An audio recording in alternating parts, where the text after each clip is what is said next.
Aujourd'hui, j'ai demandé aux abos de me raconter leurs anecdotes terrifiantes et ça a pas flop. Yippee! Donc, go react à leurs anecdotes. Mais juste avant de commencer, n'hésitez pas à rejoindre la commu sur Discord pour participer à des projets. Merci et c'est parti. On se retrouve sur le beau Discord, commu de Julius. Commence avec Maved pour la première anecdote. Un jour chez mes cousins-cousines et on se faisait chier. Du coup, on a pris Alexa pour lui demander des trucs what the fuck. Donc, au bout d'un moment, on lui demande de faire des cris de bébé qui pleure. Après, on lui a demandé de nous raconter l'histoire la plus nulle au monde qui parle de fantômes. Mais elle a continué à faire des cris de bébé et la lumière de Alexa était devenue rouge. On a bien flippé, MDR. Attends, quoi? Wesh, Alexa en mode red light. Wesh. Ah, elle voulait Alexa, hein. Elle voulait. Bah écoute, j'ai rien à dire à part que miskin Alexa, hein. Moi j'ai envie de dire force à Alexa, parce que bah miskin frère, get ce qu'on lui demande de faire. On lui demande de faire des cris de bébé. Vous voulez que je fasse un cri de bébé? Attendez. Ok, RP, cri de bébé, attention. On passe à la suivante anecdote, let's go. Écoute bien, cette histoire s'est passée vers 3 h du matin, dans un vieux douar, pas très loin d'un doued, rivière, ok, que mon grand-père connaissait bien. J'étais allé passer la nuit chez mon oncle. Dès le début, j'avais un mauvais pressentiment, mais j'ai fait avec. En pleine nuit, j'ai entendu un chien hurler, POV le chien, waf, waf, comme ça, bref, on se remet dans l'ambiance. Mais pas un hurlement normal, un cri long, profond, comme s'il avait vu quelque chose que les humains ne sont pas censés voir. Je me suis levé, j'ai regardé par la fenêtre, il n'y avait rien, juste l'oued, calme, et le vent qui soufflait doucement. Puis j'ai entendu un bruit, comme un murmure venu du fond de l'eau. J'ai senti comme si quelqu'un m'appelait, me chutait quelque chose. L'eau semblait bouger toute seule, comme si quelque chose voulait sortir. Je suis descendu vérifier, mais il n'y avait personne, juste la rivière. Pourtant, l'eau montait lentement, comme si elle était vivante. J'ai décidé de rentrer vite, et c'est là que je l'ai entendu, une voix très proche, qui parlait un vieux dialecte arabe que j'ai à peine reconnu. Il est sûrement pas français. Je suis revenu. Tu n'as pas oublié ce que vous m'avez fait. Wesh, mais attends, mais c'est un film d'horreur. Mon cœur s'est arrêté. J'étais seul dans la maison.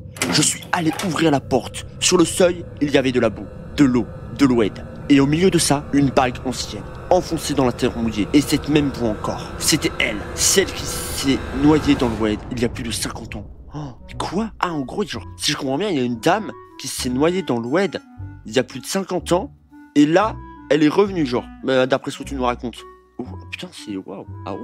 Ah ouais, je vois. Moi, perso, tu vois, je crois au paranormal. J'ai déjà regardé des émissions paranormales, etc. J'y crois, même si c'est vrai que je peux comprendre que certaines personnes n'y croient pas. Mais bref, franchement, merci pour l'anecdote burst, et incroyable, hein. Franchement, incroyable. Ok, suivante anecdote, on continue avec un pseudo chinois. Ok, ou japonais, pardon, désolé, je suis pas raciste. Chinois, japonais, non.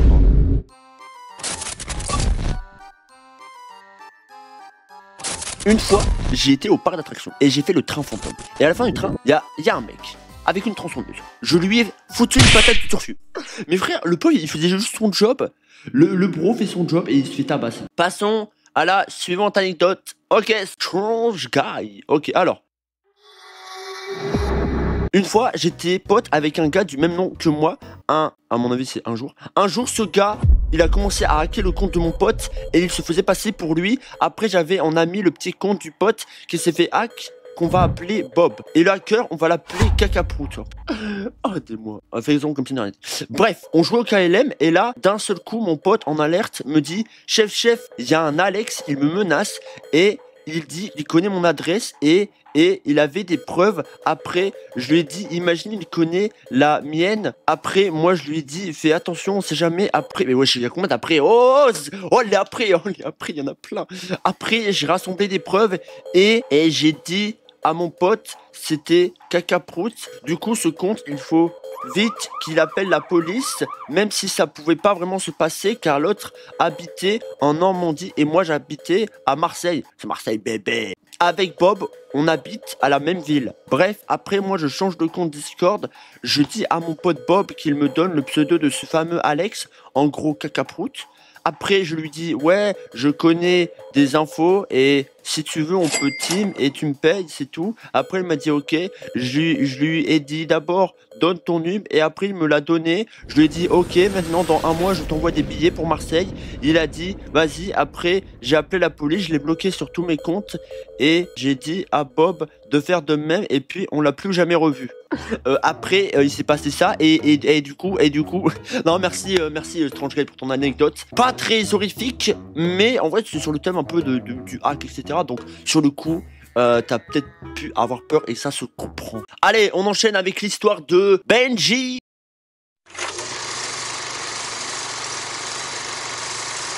Du coup, c'était quand j'avais 6 ans. Et c'était le jour où mon grand-père est mort. Sauf que mes parents m'ont pas dit. Et le soir, je me couche et ma porte s'est ouverte. Mais je l'avais bien fermée et 0 fenêtre était ouverte. Donc je la ferme. Puis j'ai une veilleuse car j'ai peur du noir. Hashtag Sigma. Et ma veilleuse était éteinte. Je fais mais arrête de payer. Puis je la rallume. Et là, une ombre bizarre qui ressemblait à un monstre avec des griffes. Mais bon, je me suis dit Bérec. Puis ma porte s'est réouverte. Mais il y avait du vent froid qui rentrait dans ma chambre et l'ombre n'était plus là. J'ai donc fermé la porte et j'ai pu m'endormir. Voilà. Ok, petite anecdote un peu horrifique, etc. Alors, avis dessus, bah écoute, c'est une anecdote, en vrai, ça va. En vrai, tu vois, c'est possible. C'est possible. Moi, j'y crois aux anecdotes, etc. Pour moi, c'est possible. Voilà. Bref, passons à la suivante, celle de Théo. Théo. Ok. Quelqu'un me parle à travers le wifi et je ne sais pas ce qu'il veut. J'avais 13 ans.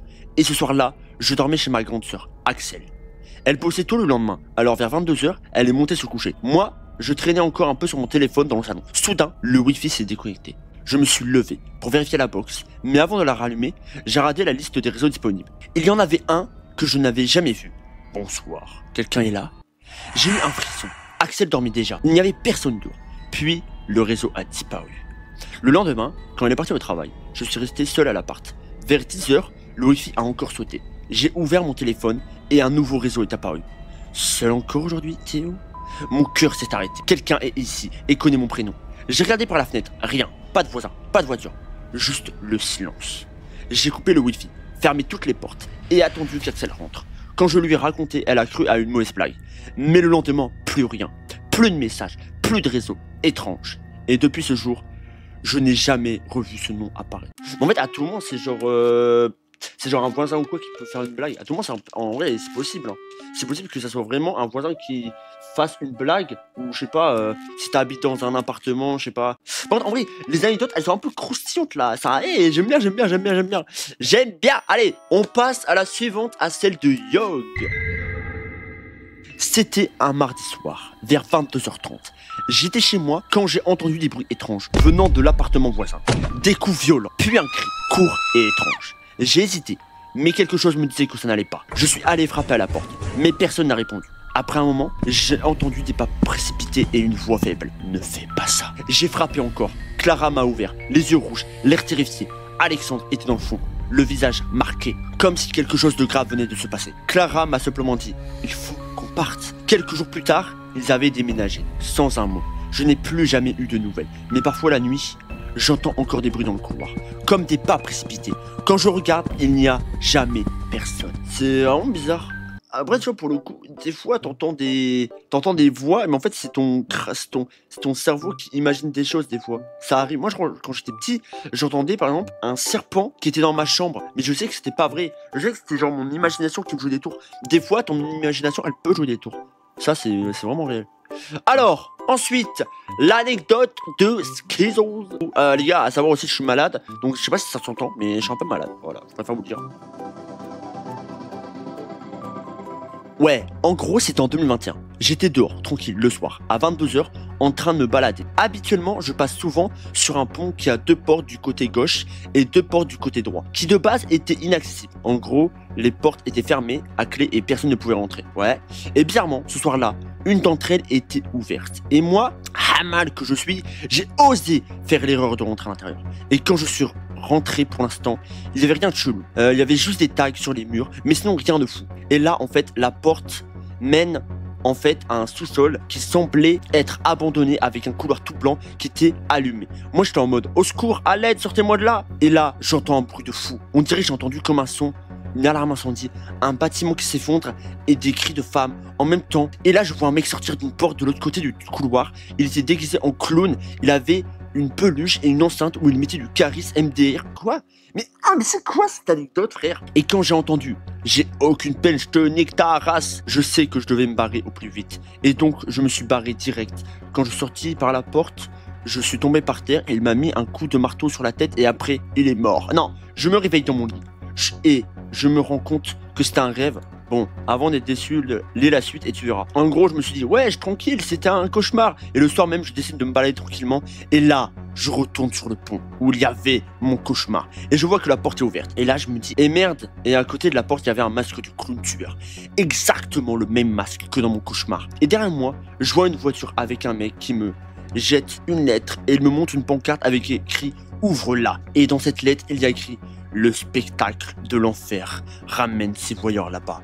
Et quand je relève la tête, j'entends des rires de psychopathe et le mec s'en va. Et là, j'étais tellement en colère que à côté, il y avait une bouteille de verre. Je l'ai pris, je l'ai jeté sur la voiture.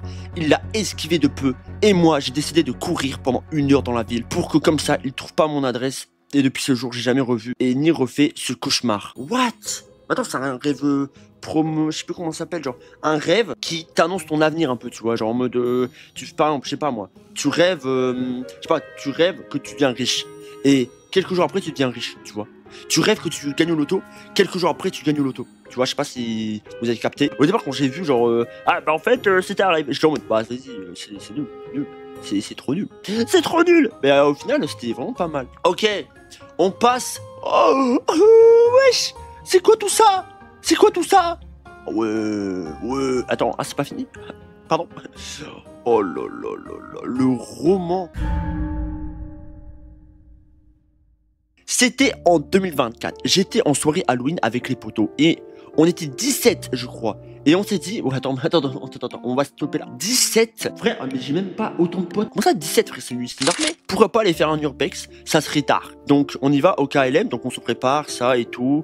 On se dit rendez-vous au parc de notre ville pour y aller pendant la nuit. Donc, au KLM. On est tous là, sauf 2 personnes qui étaient malades, malheureusement. Un mec et une fille. On va les appeler Emma et Enzo. Donc, ensuite, on va à l'urbex, au KLM. On commence à regarder autour pour trouver une entrée, mais rien, aucune entrée, sauf une grande fenêtre. Donc, on se dit, vas-y, on arrête. Et à moi et ma grande idée de baiser, j'ai détruit la vitre et je suis rentré, putain. Oh, prêt, je m'en doutais. Vas-y. Ouais, je suis un timbré, mais vas-y, t'inquiète. Donc, on rentre et tout. Et aussi, l'hôpital est dans la forêt. Du coup, la campagne, pas la jungle. Donc, on entre, on explore un peu. On voit plein de salles d'opération au KLM, basique, quoi. Je rappelle aussi que l'hôpital fait 5 étages, plus un toit très grand. Donc, on fouille un peu.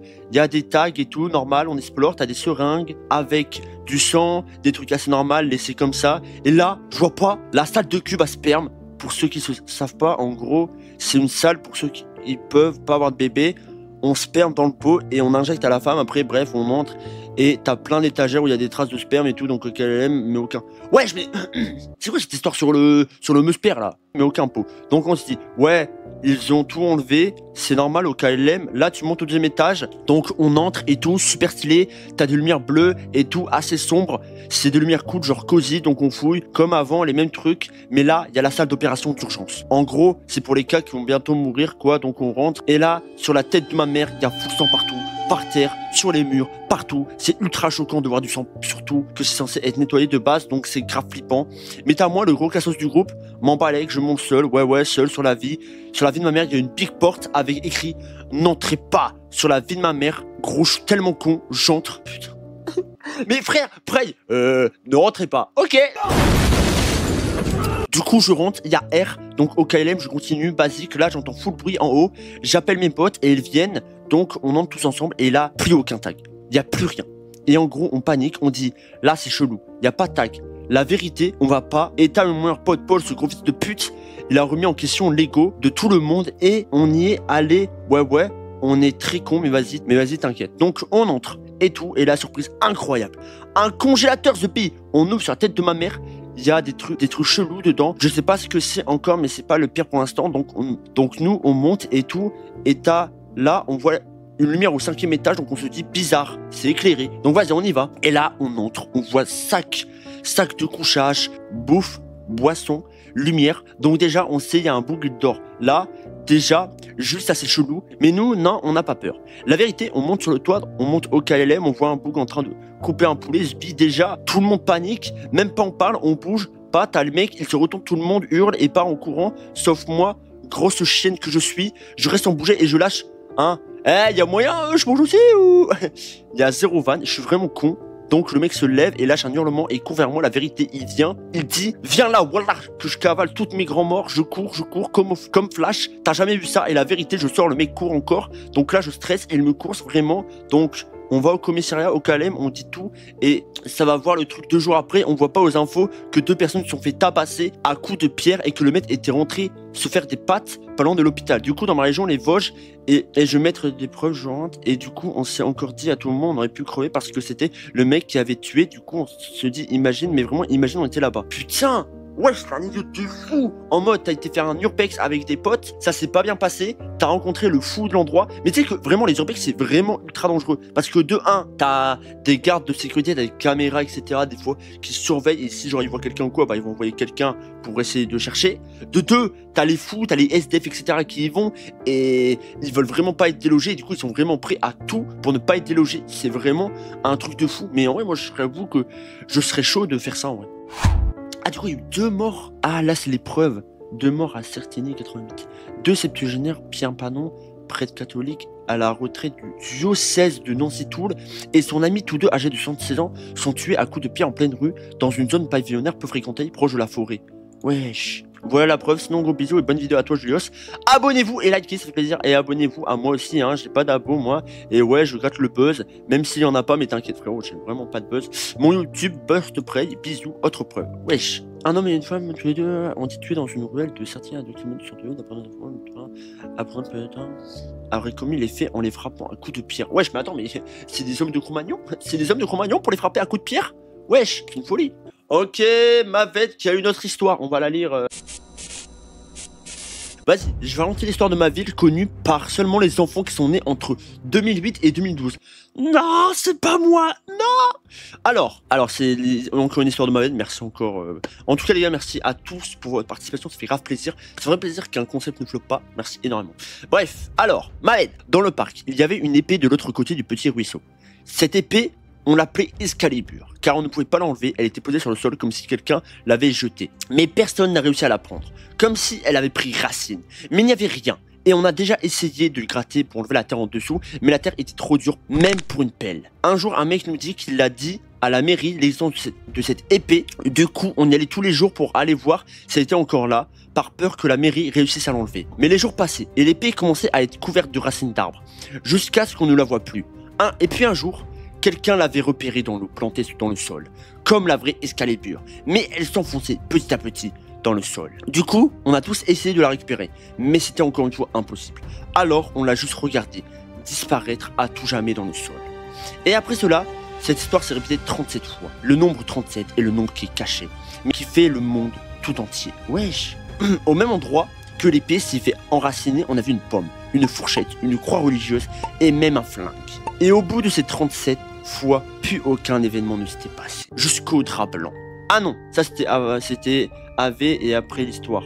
Dans la maison juste à côté du parc, il y avait une maison en ruine abandonnée depuis plusieurs années. Cette maison comportait des draps blancs, propres, sur le séchoir dans le jardin. Il pouvait pleuvoir, de la mer d'oiseaux, les draps restaient blancs. On l'a donc renommée la maison de la Dame Blanche. Le drap pouvait disparaître un jour et réapparaître l'autre d'après, toujours aussi blanc, pâle et froid. Le jardin avait de l'herbe qui pouvait monter jusqu'au mur. L'intérieur était complètement détruit par la moisissure et l'événement inconnu de pourquoi cette maison est abandonnée. Mais le jour d'après que l'épée... Ah non, c'est la même histoire, pardon, my bad. Mais le jour d'après que l'épée avait disparu, les draps n'étaient plus là. Il n'y avait pas de suite à cette histoire. Mais aujourd'hui, cette maison est en rénovation. Et nous, les enfants connaissant cette histoire, espérons que quelque chose va hanter les nouveaux propriétaires pour que cette maison reste seule. Wesh, mais... c'est une blague. Mais c'est une blague. Mais attends, Mavel là, il est vraiment en train de dire j'espère que les gens ils vont se faire hanter. Ça leur apprendra à zéro connard. Anecdote suivante, Vassiliev. Oh, attends, elle est courte l'anecdote. Un jour, j'ai fait Halloween, je me suis déguisé en P. Diddy. On passe à la suivante, celle de Nino Leff.